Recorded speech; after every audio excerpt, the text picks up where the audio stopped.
I was pregnant with my daughter when I first took on this job, and I really wanted to keep it to myself and not tell them, because I'm like, oh my God, like, Yeah, you know, felt they're like not it was gonna. going to be held against you. Yes, and I feel like they would rather go with somebody else. I Also, think it speaks to the pressure, right? Yeah. That's the mom guilt. It's like we're putting this pressure on ourselves of like, I want to show up to be the perfect mother, but I also want to show up to be the perfect colleague, but also the perfect wife. It's not possible. You can't be everything to everyone.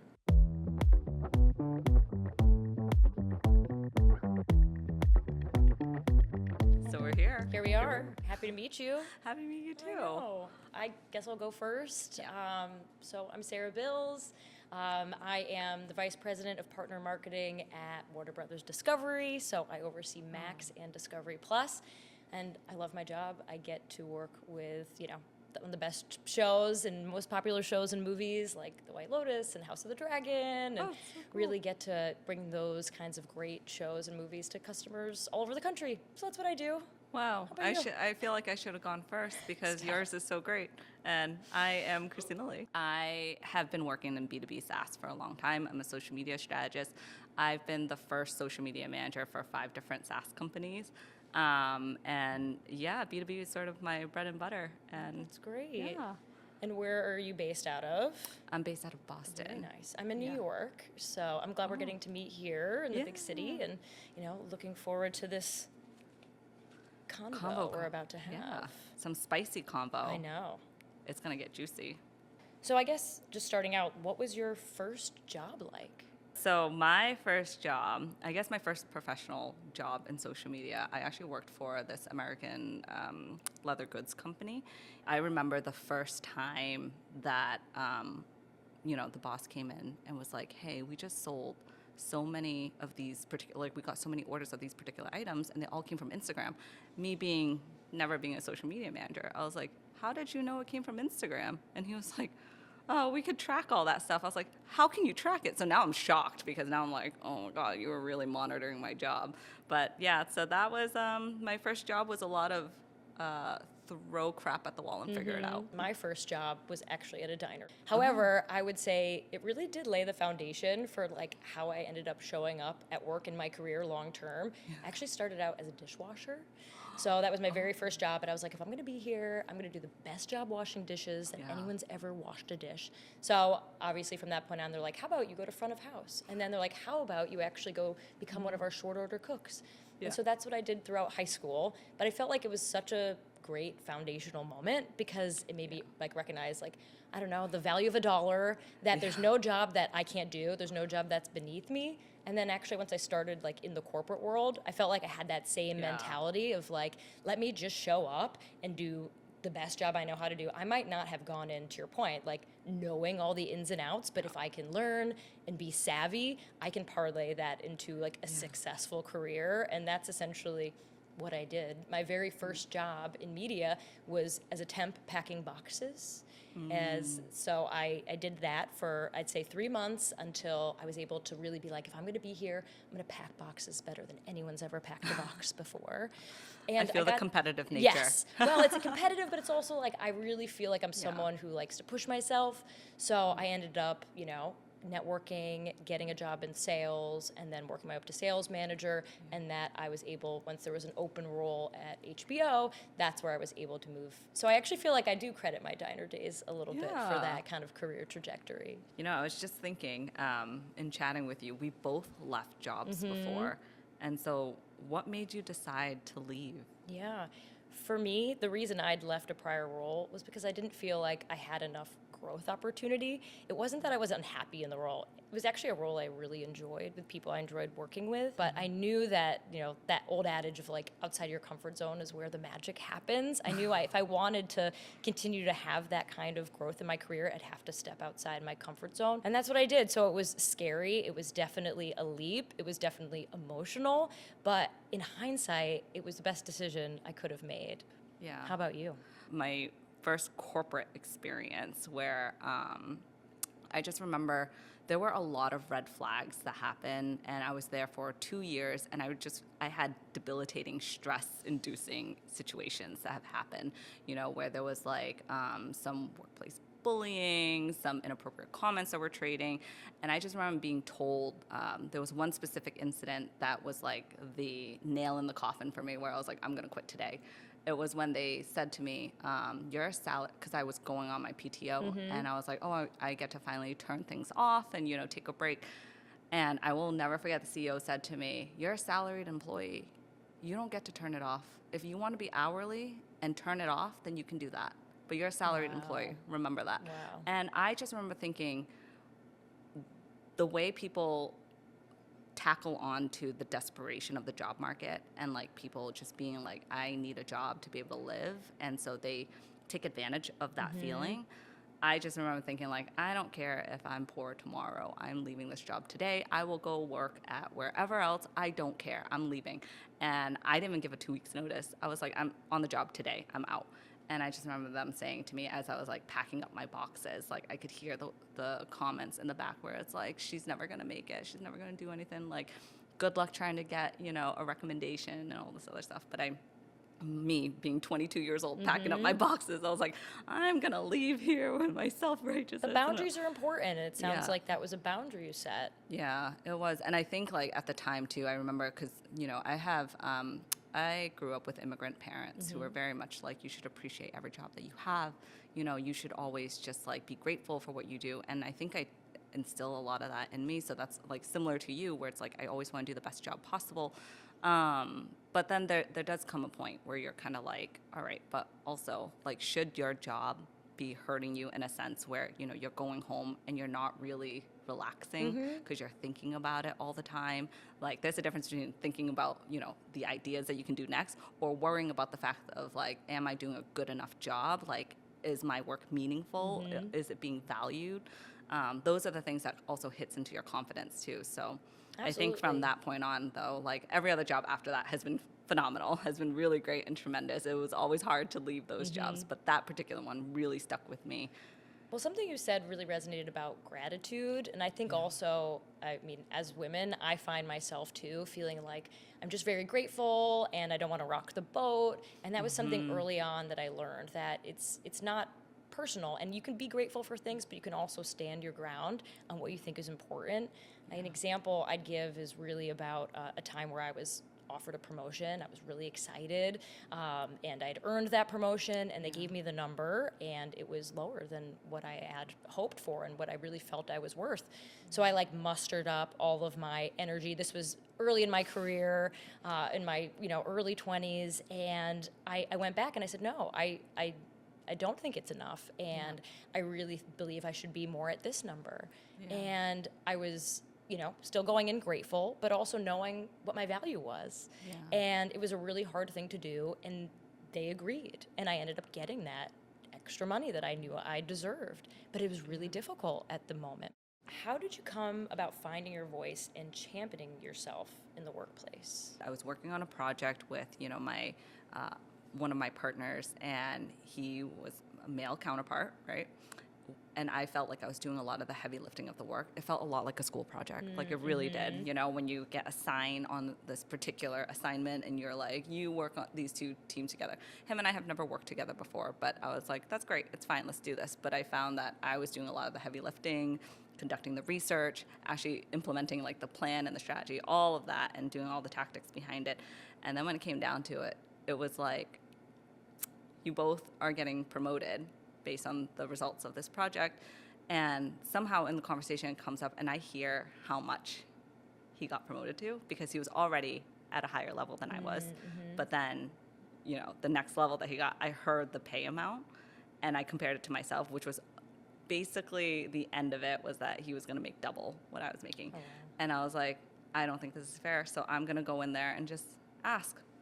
So that's what I did. Thank goodness my manager was also very understanding, and they bumped me up. But I just still remember feeling very icky that, there was that moment. But I think as time went on, what I've started learning, and this probably came from job hopping as well, is that sometimes, and I think a lot of people do this too with job hopping, is that you do start advocating for yourself in a way that you feel like, if I don't say it, nobody's ever going to give it to me. No one's going to advocate for you better than you can advocate for yourself. And then I just think like these are the experiences that you just grow more confident with time. But like, what about you? I was really fortunate and still am to work with a lot of like really strong, inspirational women. And so I really feel like I've found kind of a support system where I'm able to bounce ideas off of them and say, hey, listen, I'm thinking about this. Like, gut check me on it. Am I looking at this the right way? And then why not me? Like, let me put myself out there. Let me be fearless. What is the worst that can happen? Yeah. So, Do you ever find that it's easier to advocate for others than yourself sometimes? 100%. I love leading a team. It's like one of my great joys. And so for me, I will like go to bat for anybody on my team. 100%. I don't know about you, but I'm a mom too. And I do feel like, again, it's like I tend to put myself last. Yeah. But I have to remember I need to take care of myself too. Yeah. I always like, that's so funny because I've always found that when it comes to my friends, family, whatever it is, or, you know, my teammates or my direct reports, I'm always the first to be like, fight me on it if you don't believe, you know, like I'm very aggressive in a way. But then when it comes to myself, I'm like, I'm just a baby. I'm good. Which is so weird because here I am being like, want to be alpha when it comes to other things. I think it's our generation too, Yeah. a little bit. You know, Yeah. I think we tend to be that kind of protective, like we want to make sure we're protecting. But when it comes to ourselves, you know, I joke that I'm like a recovering people pleaser. You know, because so often, you know, I think, especially in my youth and how I grew up, it was kind of like, you know, how can I make sure that there's no conflict, or how can I iron out some of those rough spots to make things easier for everybody? But forgetting that I need to also make sure I'm thinking about myself in that. So what are some challenges you've faced in your career? Oh, wow. There are so many. There were, you know, challenges in the fact that I'm Asian. There were challenges in the fact that I am a woman and that I was young. And, you know, I think those obstacles, I'm not even going to call them obstacles. I don't think that's the appropriate word for it.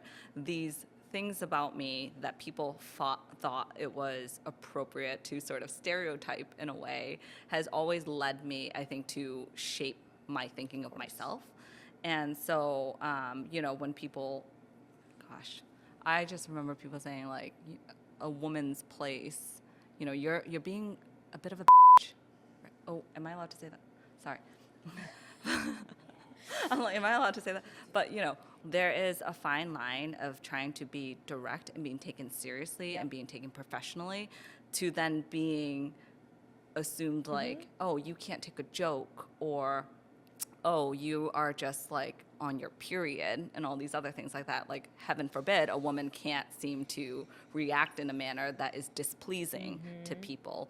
And what I found really hard too, and this is more, this is something I've been thinking about a lot more lately, especially with Women's Month and all this other stuff, is that what's even more disheartening were the times when I felt like women were being pitted against each other.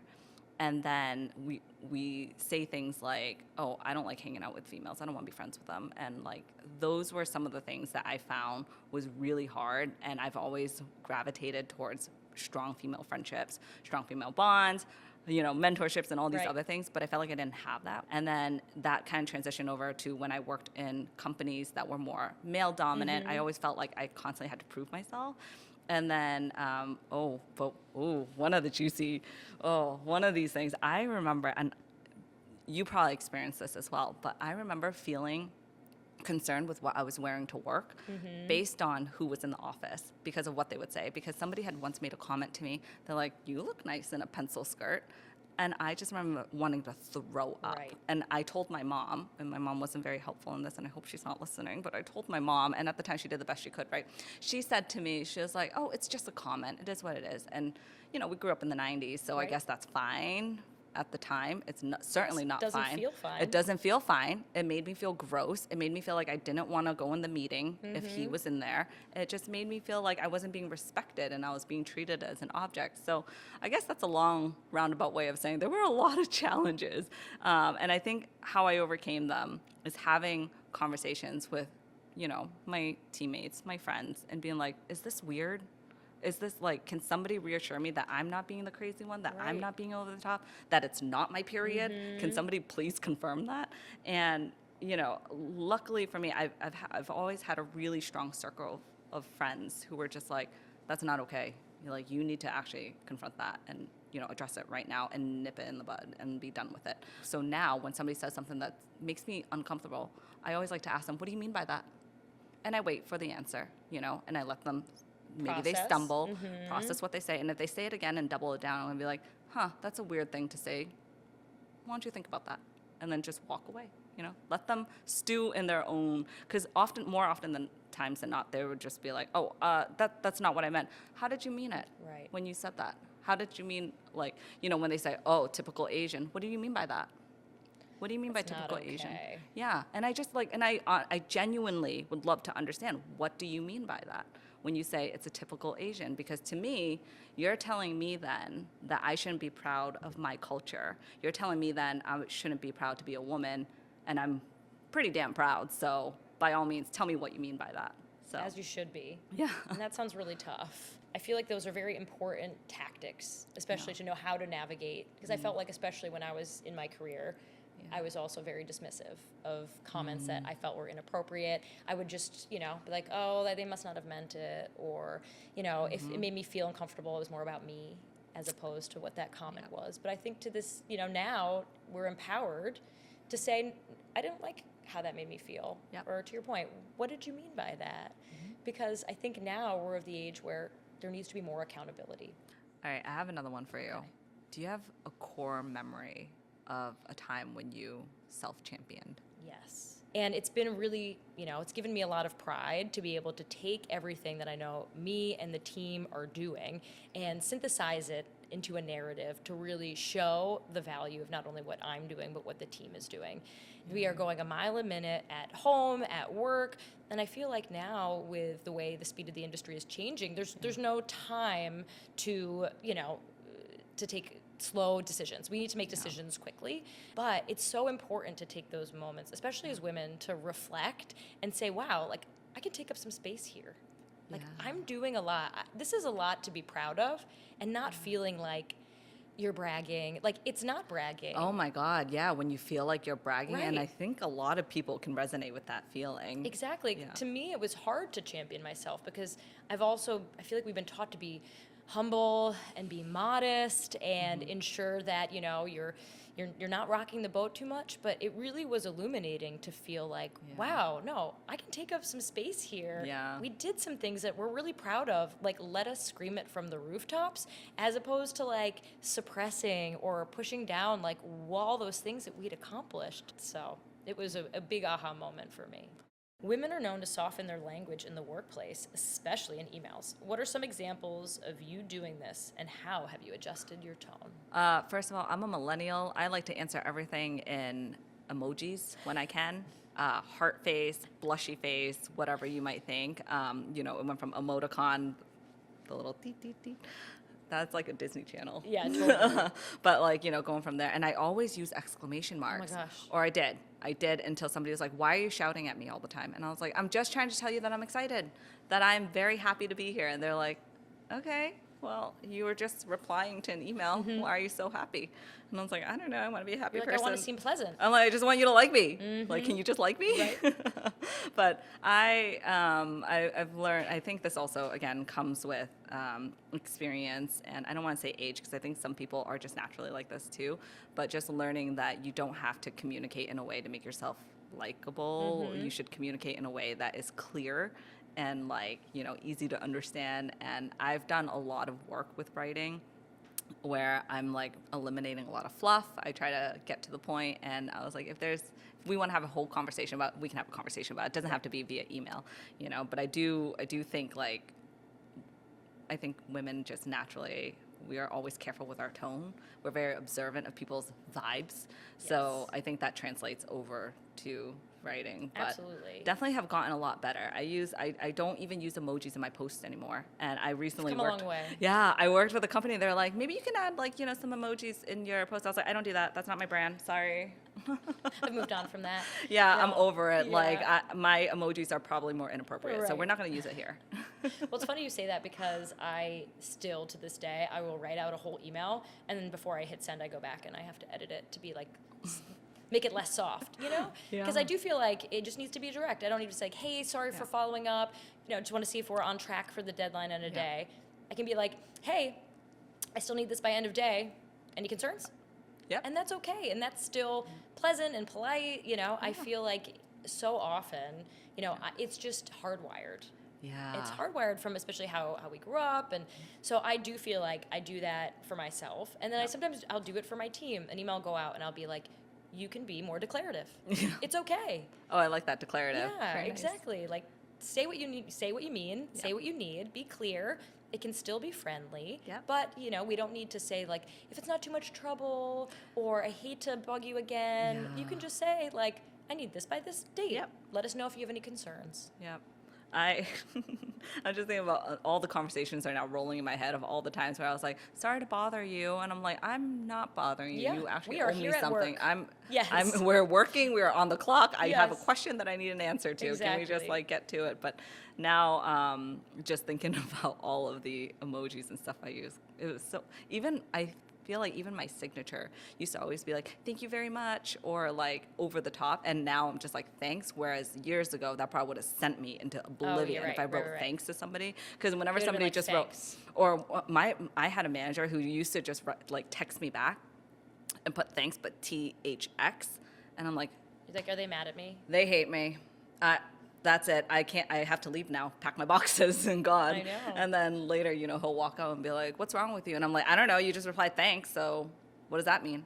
Right. Well, it's funny. I feel like words matter, but I also feel like the way that, you know, I feel like our communication has evolved, that, you know, the exclamation point thing is so real, because to this day, we joke about this. Can I tell you the moment where I realized that I've gone older was when I was writing an email to somebody and they write back, you use a lot of like punctuation. Are you upset with me? And that was a generational difference. I don't know if Gen Zs are listening. I'm very sorry. But like they were really hard on the fact that I was putting periods at the end of my sentences. And I was like, does a period mean something that I didn't know? I was just ending a sentence. And they're like, no, you're being a little too much right now. Like, why? Why are you mad at me? And then I just realized, like, oh, now. So I feel like our generation is kind of caught in this in-between where we're trying to remove the fluff and do all these other things, but still be professional, but at the same time, not overly professional to a point where it makes other people uncomfortable because of punctuation. Yeah. You know? We need to be true to ourselves, but you Yeah. know, we also need to send emails that are proper English.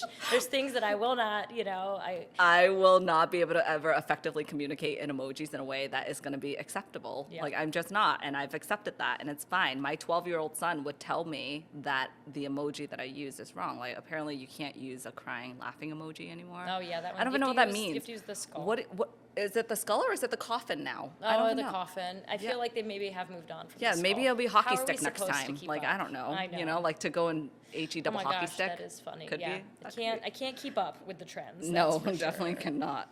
How has being a mother helped you in the workplace, and how many children, if you don't mind sharing? No, I don't mind at all. I have 2 kids. Okay. I have a 12-year-old and a 1.5-year-old. Oh wow, you're busy. Yeah, very. But they are really the delight in my eyes. But how that affected me as an employee is parenting is a lot like managing.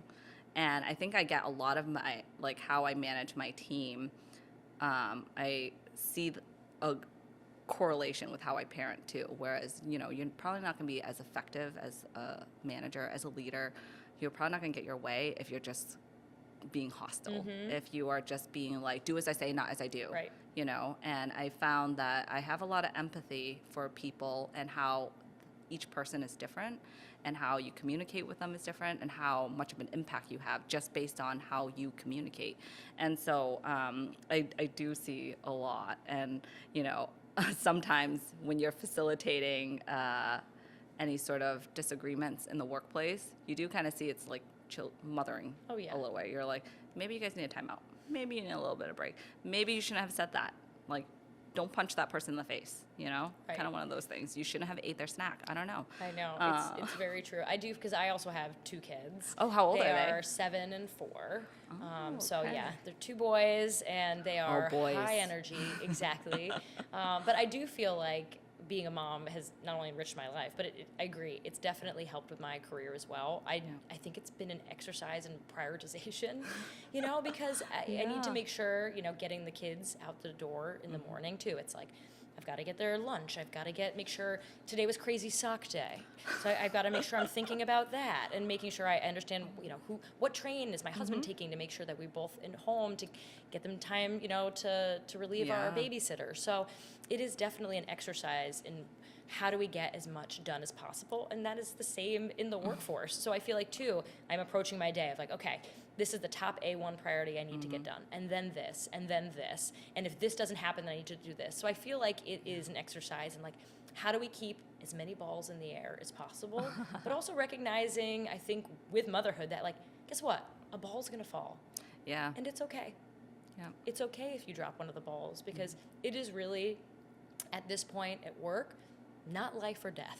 At home it is, maybe, with kids, with safety. You don't want them to electrocute themselves with a fork. But at work, it's really about, like, how can I also give myself the grace to let things go? Yeah. Because I think also motherhood has helped put things in perspective of what's important. And maybe some things I would have really been stressed out about at work, maybe they don't feel as important anymore because I'm thinking about my family and I know I'll get that thing done.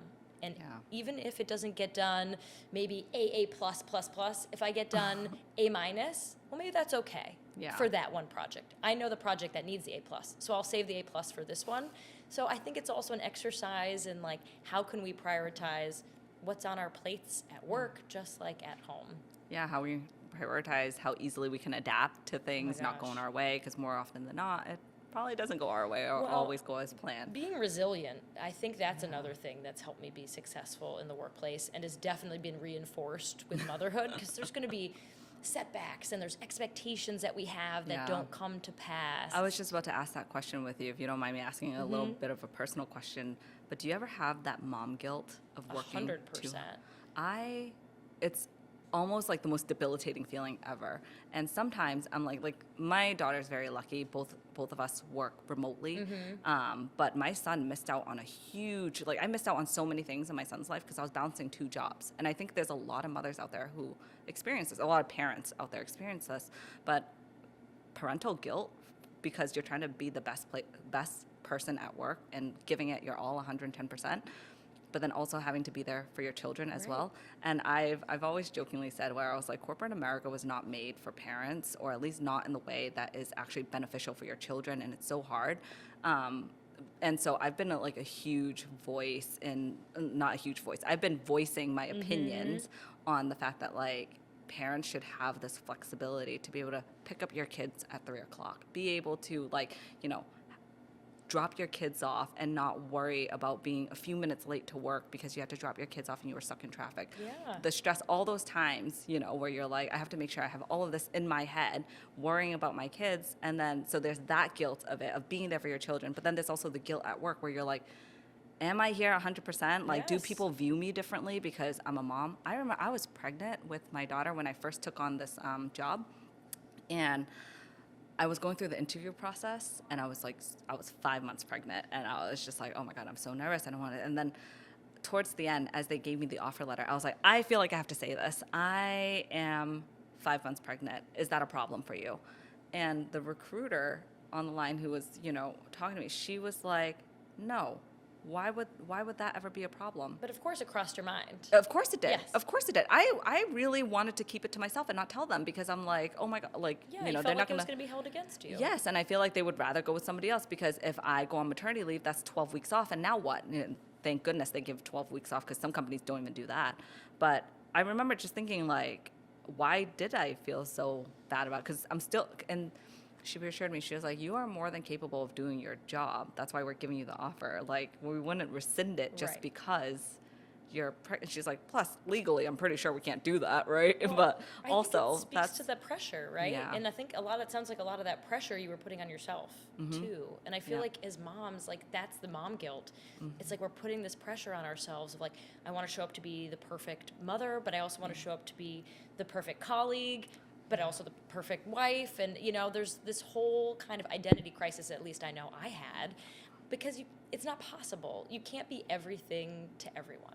Yeah. So you have to determine, at least I felt this, that there needs to be a balance, but it's never going to be like 50-50 every day. Right. And I think once I really internalized the fact that like this week I've got to travel, this is a work priority week. Yeah. But then next week, I'm going to make this a family priority week. And I'm going to really hold my ground and say, hey, listen, I can't join this call at 5 p.m. because I'm going to go pick my kid up from school. And then, you know, we can talk about it tomorrow. And that is, I found, is okay and respected. Yeah. And I feel like it was on me. I didn't want to say, hey, I'm sorry, I can't. So once I reframed that and said, you know, hi, I'm not going to be able to join this call because I have a family commitment. Yeah. You can fill me in tomorrow. And that was fine. Yeah. We didn't die. We didn't die, but it really did feel scary because at least the pressure I found I was putting on myself to make sure that I wanted to prove I can still be this rock star employee. I can still be this amazing mom.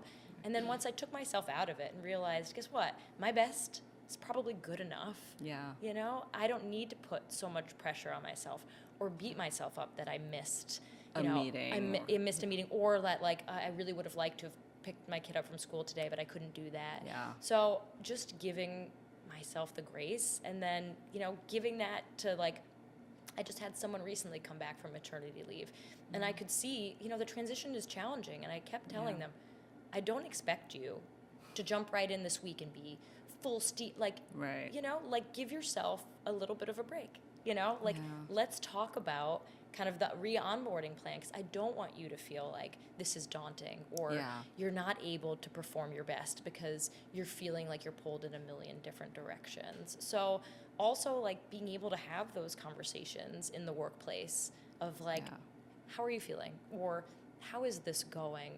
Home life balance. That should be normalized. I feel like when we started, it was never, you never talked about personal stuff. Oh, no. You wouldn't, like, no, you would never bring that up. And I also felt like these are pressure that women exclusively feel, because I feel like my husband didn't go through that pressure of wondering, like, oh, should I tell them that we're expecting? You know, like, he never had to worry about that. He was just like, yeah, it is what it is. Like, we're having a baby, and it is, like, you know, whatever. And he's just expected to go back to work, and it is, you know, that's it.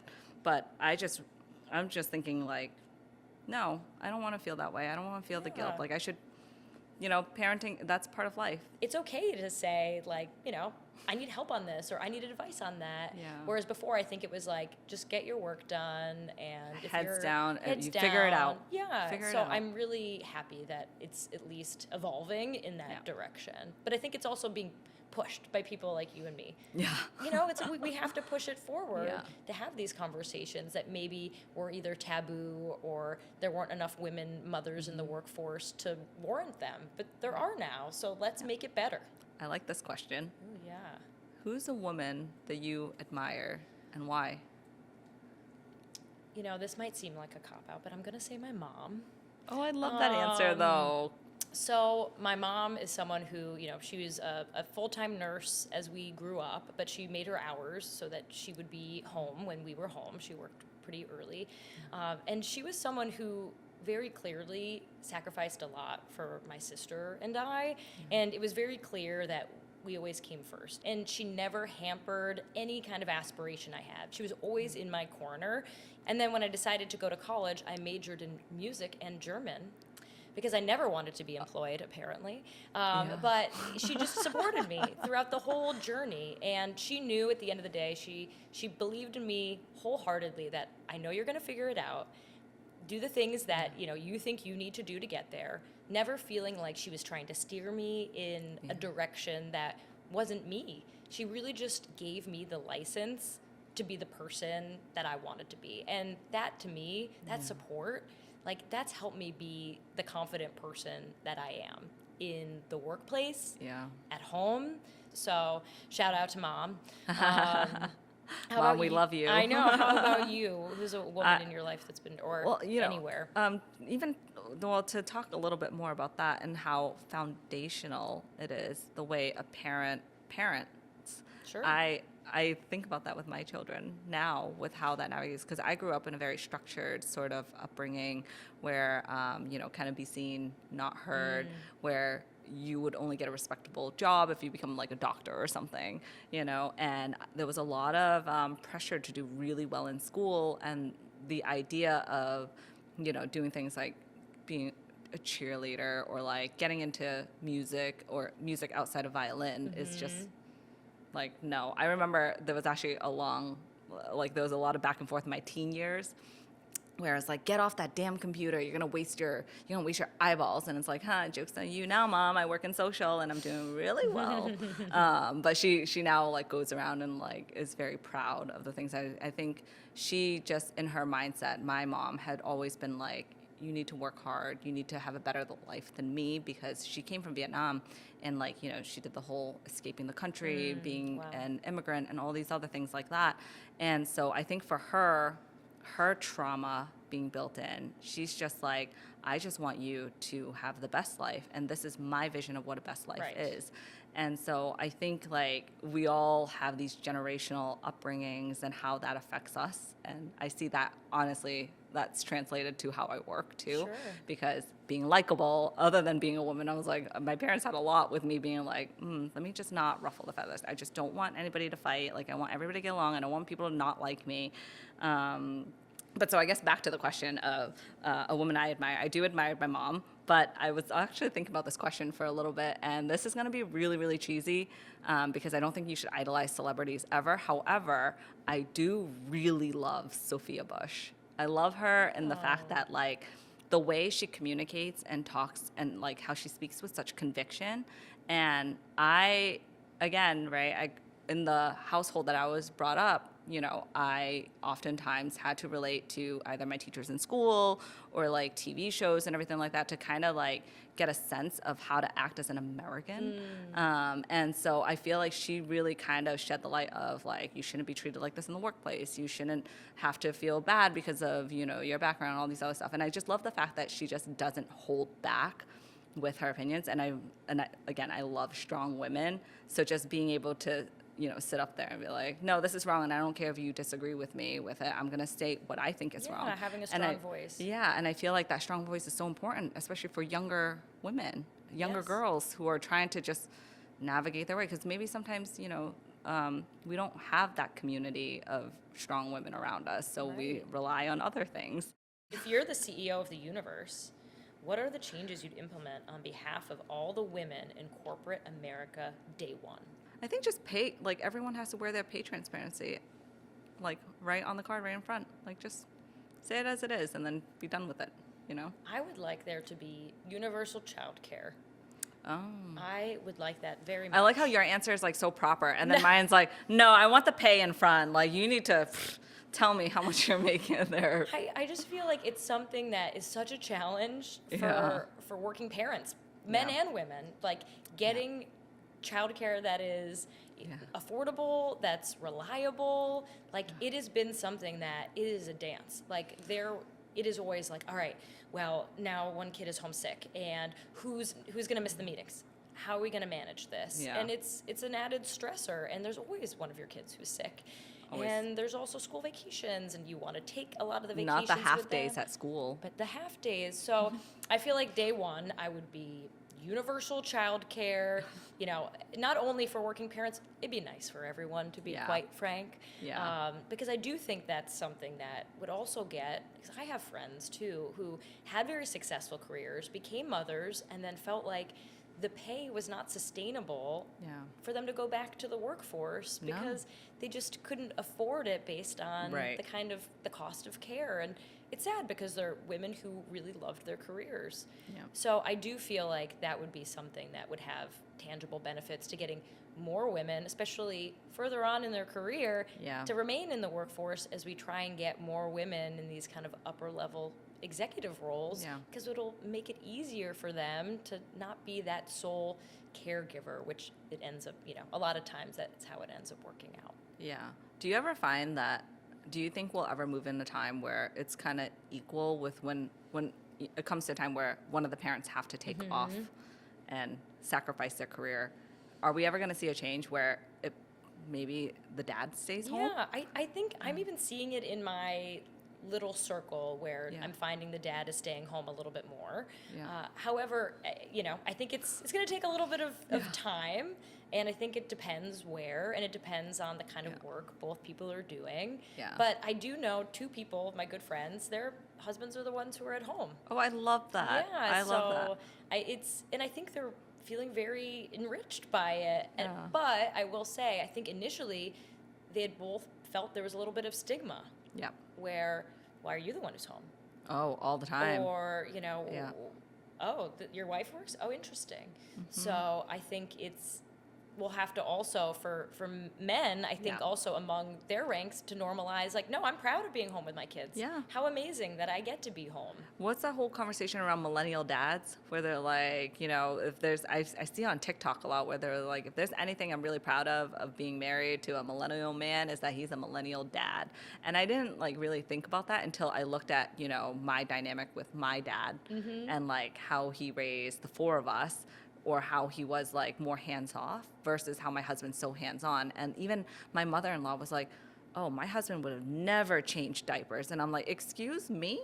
Like, Yeah, it's definitely more of a partnership. No. It's a now. partnership. It's a Yes. partnership. Like just Yes. because, I birthed the child doesn't mean all the responsibility comes on me. It's that additional, like they say, it's like that mental, like that additional burden that I feel like sometimes like ends up falling on women of like the at home, like ordering the diapers and ordering the, just ensuring that all of those things are met. So I think it's been a good exercise with me and my husband about communication because we've had to have some of those moments of like, I'm going to tackle these things. You're going to tackle these things. I'm not going to make a list for the things on your side. Yeah. I'm going to make a list of the things on my side. You can manage to those things, but we're going to we've got to split it up because we're both working parents, and that's the only way it's going to work because it's too much to have all of that home burden only on one parent if both parents are working. Yeah. But, recently my husband and I had a stint where he was kind of in between jobs. He's working now, but he was actually at home for a little bit.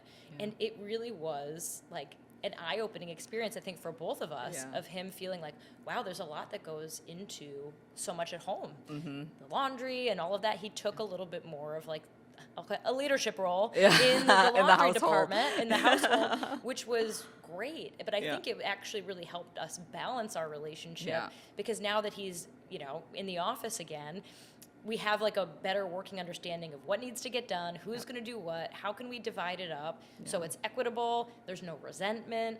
And I think, and I think that goes back to like being in the workplace too, of like, how can we make sure like we're creating systems that are equitable, not building resentment, like it's all intertwined. It is.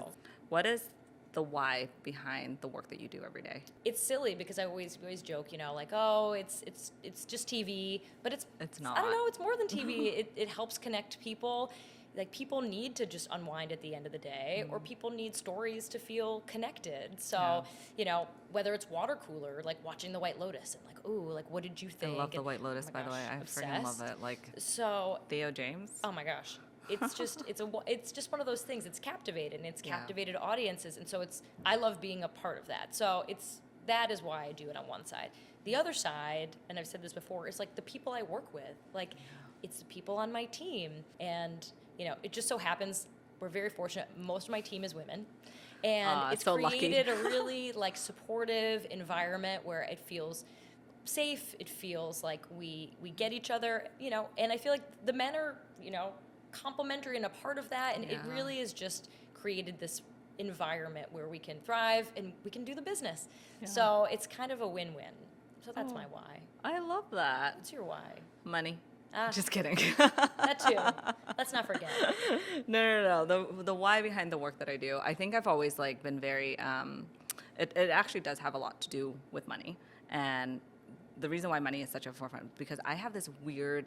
Because my parents, right? They were immigrants, and we did struggle a little bit when I was younger, and I got to experience a life where I went to school and, wondering why I couldn't have the lunches that, the other kids have, or why I couldn't have the shoes that the other kids have. And I just remember feeling like if I grow up, I don't want to be homeless. I don't want to. So I have this fear in me that if I don't do great work, then I'm going to end up on the streets, which is totally irrational. Like, I am very okay in my life, thankfully, and where that's not but looking at my children, I always said if I didn't have 2 kids, I wouldn't mind being a beach bum, crowd surfing, wherever it is, like, live and let live. But because I have 2 kids, my why becomes like, I need to make sure I am building financial security, Sure. but life security for the kids, and make sure that, they're going to be taken care of and they're going to be fine. How do you feel about the legacy and the impact that you're going to leave behind? I like to think about, I just want to leave things better than I found them. Yeah. And that goes for showing up at work, showing up at home, showing up in any space. Like, I like to see if I can impart, in general, like joy, happiness, but then to the business, like, can I move the conversation forward? Yeah. And then at home, just feeling like, how can I show up and be the best mom? No, that's so great. And I remember a bit of time where I was like, I don't think there's ever going to be any books written about me. I don't think I was like, I don't think there's ever going to be a painting painted of me. Like, there's probably a song that says that. But I remember there was a period, and I think this comes with like the digital age that we live in, where people are like, I just want to be famous, because at the end of the day, they want to be remembered. But I think, like, now that I'm older and have children and, have matured a little bit, my whole thing with the legacy and impact is like, I've always think of how am I making an impact on people? I think there are little things where it doesn't have to be so monumental. We don't have to be this famous person to have made an impact on so many lives. And I look at this with social too, because working in my field, I Sure. feel like you are always being held to the number of likes you get, the number of shares, and all these other things. But then it's like, if 20 people came to you all at once and said, hey, we like you, how is that going to make you feel? You're probably going to feel pretty good. So why does 20 likes on social Right. value so little? So Right. those are the things that I think I always have to keep checking myself. But this has been such a great This conversation. has been such a great conversation. I I think don't know we why did we all didn't the do- things. We did all the things. We did all the things. We did. We could keep talking forever, I'm pretty sure. Right, until they start turning the lights I off know, on they're us like, and you charging need to us. get and all out of that. here. Yeah, And we can still keep the conversation going, yeah, you know, as we should, as we should. and invite more people in.